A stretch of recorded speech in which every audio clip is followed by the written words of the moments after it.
Hi, welcome back to Sage Time, my beautiful friends and kindred souls. We've got some cards that flew out right in the cuff. So we're going to talk about today what energies and influences, oops, our are presenting themselves to you. It feels like in a way it's challenging, but it's not something new. This is a bit of a wrap up energy, a bit of a this scene, these characters, these adversities and influences or influences of adversity and challenge it. And so you know what to do. Keep bringing that back to your awareness and your presence. Say it out loud, say it silently, do a dance move, breath work, stretch your body so you can feel the different layers and levels of your body. Be still and be present so you can feel those different layers and levels of your body. Look in the mirror and say to yourself, I'm here, I'm present, I love you. You've got this. I'm proud of you. You are here. Your magic is powerful and responsible, and you are compassionate, and you are here doing wonderful, balancing and uplifting, supportive and healing and helpful work in this world, and you're doing it through you. Say those things to you in the mirror. Hear them from me, who is speaking them from the higher selves of each one of you. Say that unto yourself and make it so. And keep doing it. Keep activating that. I'm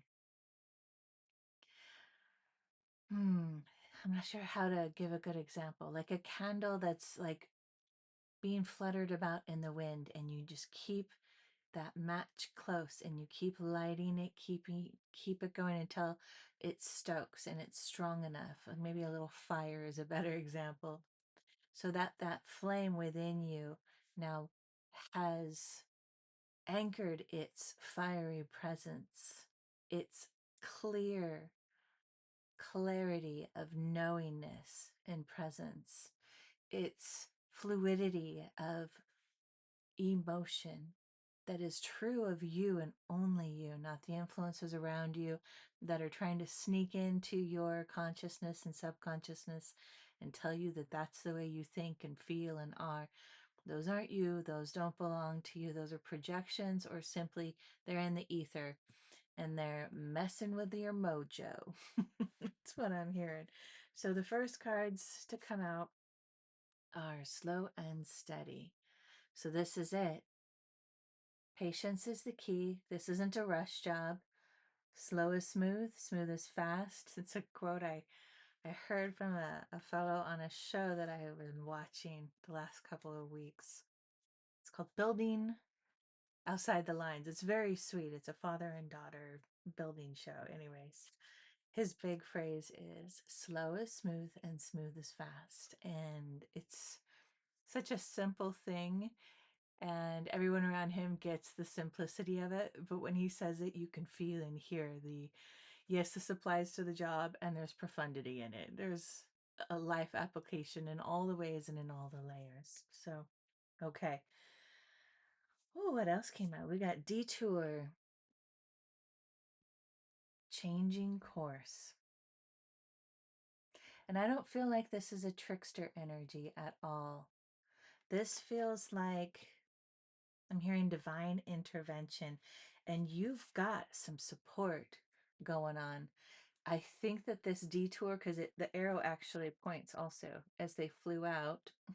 Me and this camera, I'll get it one day. The arrow actually points to this loyal friend, this songbird friend who has, wow, it looks almost like a cross between a raven and a tanagan, red tanagan. I don't know how to say it. But any detours that you're experiencing, Spirit wants you to know this is bringing you back to your true self, whether it's from a friend that is reflecting back to you the truth of who you are, whether it's somebody you just encounter while walking into a store and they hold the door open to you, and for that split second or moments you feel this exchange of just goodness. It's reminding you of this goodness that you are, and walking up to a tree and placing your right hand on the tree and saying thank you, friend, as the tree just takes all the excess that you don't need anymore and says, let me show you how to circuit that through, how to alchemize it, bring what needs to go down into the earth, send the rest back up into the wind, and the wind will talk to you about the true truth of it. And then hear that communication through the wind as you hear it through your olfactory senses and you smell the language of the trees and the incredible power and beauty that they magically and scientifically, but beyond and within the science, they are alchemizing. These are your friends, not just the humans, not strictly speaking the guides and the angelics and the star beings and whoever else is around you. All of it is communicating with you, and anytime I'm hearing you, you're going to notice these little detours, like maybe you keep hitting a red light or a rello, it gets right there and you keep having to stop and it's taking a lot longer to get where you need to go. Or maybe as you're moving around and you feel like you're moving slow, but the energies are kicking up around you, and that slow and steady starts chiming into your inner thoughts, but you're still fumbling and dropping things. These are the little clues that are saying to you, slow down, slow it down. The song and the harmonics of the divine design is very slow. We're moving from like classic alternative music to what are some of the just that slow, soft, smooth jazz, and it's extra ultra smooth, and we're slowing the RPMs down even more. So go ahead and get with it, even if it feels like, oh, oh, I'm slowing down, I am, and you kind of are like, that's okay. Keep being present to it, feel the tension. Breathe into I'm not I don't know, they're just giggling right now. They're delighted at the message. And they're rejoicing with you at the humor of the um almost absurdity, but the joy that you're able to bring yourself back into as you're okay, breathe. I'm slowing it down. I can tell that even though I'm already moving really slow, I need to slow down even more. And the other card that flew out is the cleanse card, clearing space for positive energy. And I'm being drawn to this broom, and again, I'm hearing magic. Letting your humdrum day-to-day tasks be magic. And in slowing it down, you're bringing more magic into it. So whether you're simply sweeping the floor, doing the dishes, folding the laundry, working your job, or putting gas in your car, scanning your ticket to get on the bus and stepping up those steps and finding your spot. Each and every step, each and every observation and day-to-day task, something as simple as when you get on the bus and you're looking for that space to sit that feels ideal, keep remembering to bring in that stronger sense of presence, that stronger sense of the witness, and allow that surrender to be the opening that allows your higher presence, more divine and wise and strong and powerful and everything self, to enter more fully into you. And you get to simply ride the waves of your breath and enjoy the ride. What's that song by Gem, I believe? It's a 90s song, maybe? Maybe it's earlier than that or more recent than that. It's a ride. It's a ride. It's just a ride. Don't need to run, don't need to hide. How else does it go? Something's up, it's just right. That's what. Oh my gosh, you guys. I am just letting it all happen for myself right now. I'm being I the little snort came out of me, which is yeah, I'm just being me, aren't I? And we're enjoying it, all of us. Each one of you, I'm feeling you really just letting it fly, letting your goose glitter joy fly. Wow, goose glitter joy. That's a mouthful. So what do we got? Ooh, ooh. Okay, an ant's life. Letting yourself, hmm, letting yourself dwell in the smallest places of yourself and in the world around you. What was that book when I was a kid? It was called The Littles, and there have been other versions of it too.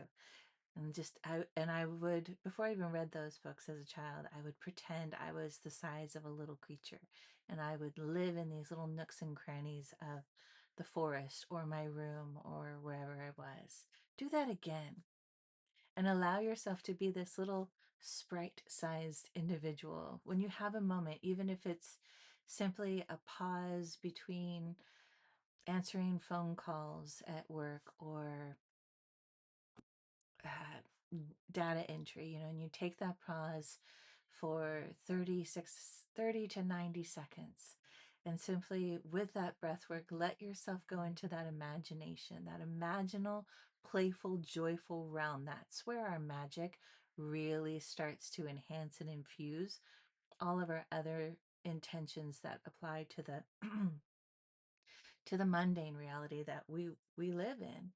And it's the magic from the imagination and the playful joyfulness that gives it that infusion of extra goodness, right? One sec.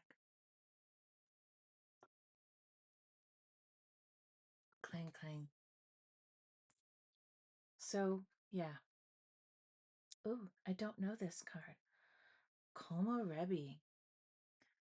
This reminds me of something. Does this remind you of something too? This reminds me of those moments where, maybe you stop and you lay down under a tree or you're on a walk and you pause and the light is coming through in such a magnificent, angelic, divine way. And it's in a way where there's so many different elements and elementals and divine presence speaking to you through the motion of the trees, through the flickers of the light coming through it, through the scents in the air. And this is that thing that I think I said, but was coming through in when I was mentioning, placing your right hand on the tree to allow and release, and then your left hand, the feminine side, to receive and be taught and be comforted. And when doing that, noticing how the elementals are communicating back with you through scent, through movement, through light flicker, especially sense that is just amazing. And I don't know if that's what Komorebi means, but I have a feeling it's one of those, like, yeah, one of those awesome words. And I feel like this is just coming out saying more of the same. Oh, look, hey, yeah. Yeah, scent of the earth and forest colors. I think that's what I just said.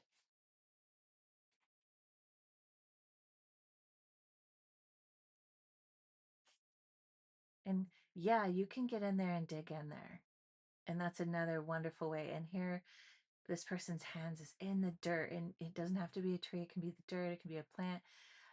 But out in the exterior world, yes, our inner plants, our indoor plants are marvelous. Our garden bed plants are marvelous too, and those all have a really important role and we for them as well.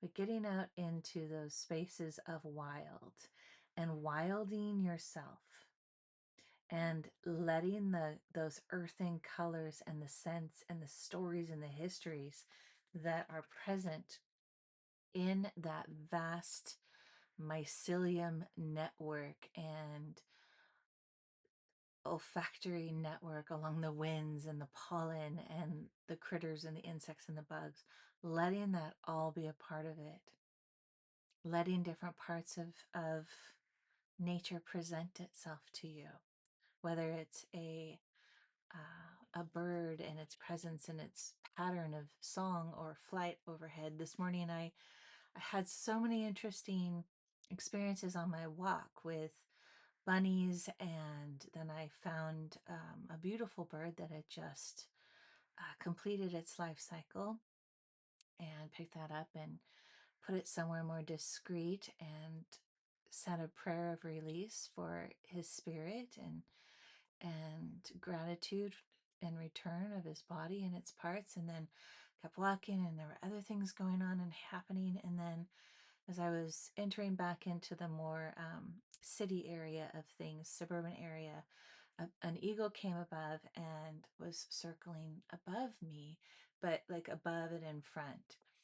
And, no matter how many times you see an eagle, it's just always so awe-inspiring. And each step of the way, each one of these circumstances, I was asking, what are you speaking to me of?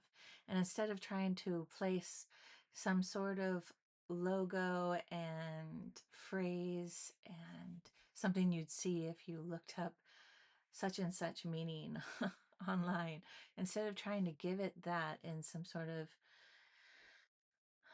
consensus definition and so forth, I allowed myself to empty my mind and experience what was trying to be spoken to me from them and from me to them. And when I did that with the eagle, it was so beautiful. And of course, there's no way to articulate it. It was something so multi-layered and multi-depth. And yes, it was profound, but it was so gentle, profound.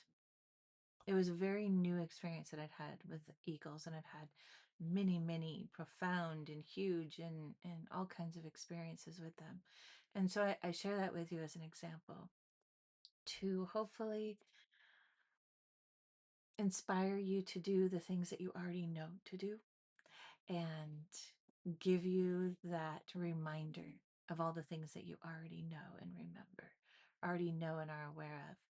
But sometimes we forget, right?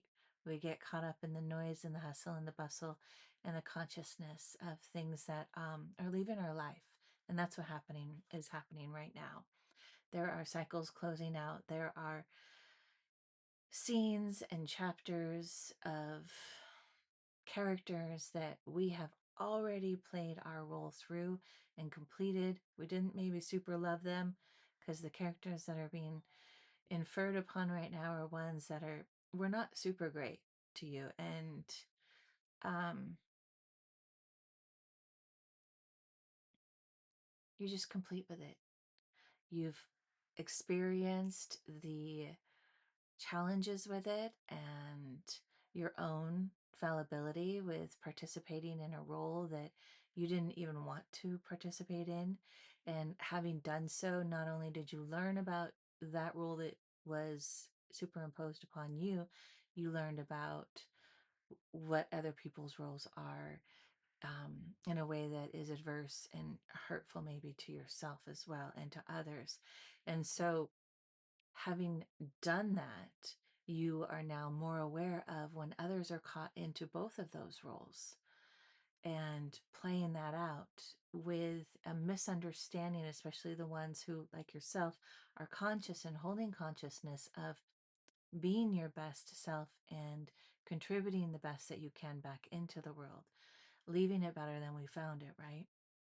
And so, having gone through this experience with these old characters, because I'm really seeing characters that tested your resilience to hold true to your truth of goodness, to your truth of kindness and compassion, and just trying to be the best, not just for your own selfish needs, but for others in the world as a whole. And I'm, ah, they're moving fast and I'm moving fast, so I need to slow down. I see these characters having been assigned a role in your life's past stories that challenged your fidelity and resilience to hold that fidelity. And it wasn't even so much of a challenge of your fidelity to that purpose of goodness and love. It was to show you how powerful your resilience was in light of that, to the point of showing you where the breaking point was and where you felt yourself lose that power of choice and sovereignty to think with kindness and feel with kindness and compassion, all those things. It's really important, Spirit's telling me right now, that we all in each understand that each one of us has our own threshold of a breaking point. And having that awareness that each person's threshold is different based on any number and uh, variation of circumstances and influences. So we all have these very different, varying circumstances and intensities for each one. So when we're pushed and pushed and pushed, and especially the ones that are the strongest in their truth and goodness and love, we will be pushed beyond that place of holding true to ourselves. And it doesn't mean ever, ever, ever that you were weak and you were not enough and that you failed. It doesn't mean any of those things, although it will feel that way. And it's important to understand that it's okay that you went through times of feeling that way, because this is lending to even deeper and more expansive and intricate and rich understanding, compassion, and acceptance, loving acceptance for every single type of variety of person, whether they're being the adversary or they're being the friend and companion or the catalyst or any number of different influences in your story and in at different points in times. So this is all clearing out, yes. And in some ways there'll be new levels of it in the next chapter, but it's also an entirely different structure of storyline. So different types of chapters. And instead of maybe having that nemesis or adversary and advocate and friend, it might be roles that I'm hearing there will be some of that, but there will be roles, character roles that you have never even heard of are possible. And I like that. That's interesting. That gives it a fun mystery because I don't know what they're referring to specifically. And I think that's the fun of it, the mystery. And yes, there'll be challenge. And yes, with you, you're carrying that awareness that all of it is still just a ride. It's still a journey and an enjoyment. Don't need to run, don't need to hide. Such a fun song. So I want to keep it there. Hopefully that was short-ish. Enough. Thank you so much, everybody, for being here. I'm very grateful for you. I'm grateful you're in this world. I'm grateful you're here on this channel. Thank you for being a part of this message and the heart of this message. I love you so much. So true. Ahom.